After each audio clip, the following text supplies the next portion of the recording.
এক সুখী রাজ্যে বাস করতেন রাজা ও রানী। তাদের একমাত্র কন্যা রাজকন্যা মেঘলা ছিল রাজ্যের প্রাণ। কিন্তু এক অন্ধকার রাতে দুষ্ট জাদুকর কালনেমি রাজকন্যাকে অপহরণ করে নিয়ে যায়। রানী কান্নাজড়িত, আমার মেয়েকে ফিরিয়ে দাও। ওকে ছাড়া আমি বাঁচব না। রাজা, যেই আমার মেয়েকে উদ্ধার করবে তাকেই আমি রাজ্যের শ্রেষ্ঠ সম্মান দেব। সবাই নীরব, ভয়ের ছায়া। এক তরুণ এগিয়ে আসে। রাজকুমার অর্জুন, মহারাজ, আমি রাজকন্যাকে উদ্ধার করতে যাব। রাজা, পথ বিপজ্জনক, জাদুকর খুব শক্তিশালী।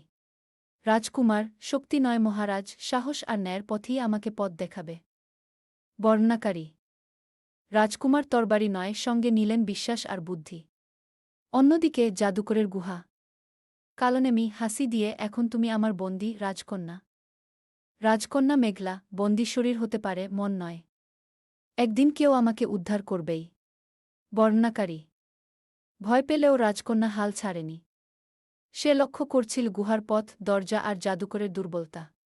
রাজকুমার গুহায় প্রবেশ করে। কালনেমি, কে তুমি যে আমার রাজ্যে ঢোকার সাহস করেছ? রাজকুমার, আমি ন্যায়ের প্রতিনিধি।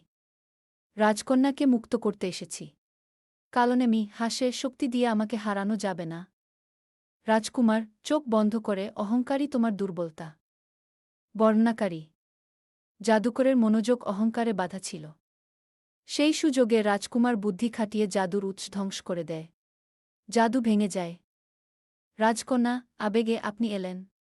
রাজকুমার, ন্যায় কখনো দেরি করে কিন্তু হার মানে না। দুষ্ট জাদুকর পরাজিত হয়ে পালায়। রাজপ্রাসাদে উৎসব। রানী রাজকন্যাকে জড়িয়ে, আমার মেয়ে। রাজা, আজ রাজ্য শিখল, সাহস আর বুদ্ধি একসাথে থাকলে অশুভ পরাজিত হয়। রাজকুমার, এই জয় শুধু আমার নয়, রাজকন্যার সাহস আর বিশ্বাসেরও। বর্ণনাকারী। সেই দিন থেকে রাজ্য আরও সুখী হল। সবাই জানল, নিরীহকে রক্ষা করাই আসল বীরত্ব। সবাই একসাথে।